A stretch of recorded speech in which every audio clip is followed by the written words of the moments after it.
How to fix GCash app express send errors. Hello everyone and welcome back to our channel. If you're having trouble with express send errors on the GCash app, don't worry. In today's video, I'll show you a few quick fixes to get it working again. So let's get started. First, check your internet connection. A strong internet connection is essential for sending money. Here's what to do.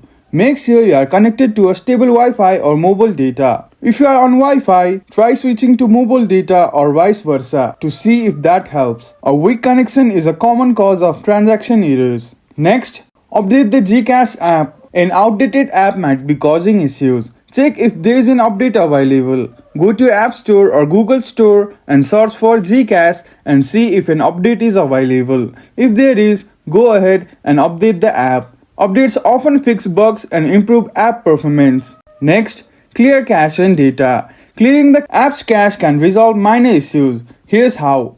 Go to settings on your device, tap on applications or application manager and find GCache and tap on storage. Then clear the cache. This can help refresh the app and remove temporary glitches. If the issue persists, reach out to GCash support in the app. You can go to Help Center and choose Contact Support. Explain your issue with Express Send and they will guide you through additional troubleshooting steps. And that's it. Hopefully one of these steps helps fix your GCash Express Send error. If this video was helpful, please give it a thumbs up and subscribe for more quick tech tips. Thank you for watching and we will see you again in the next video.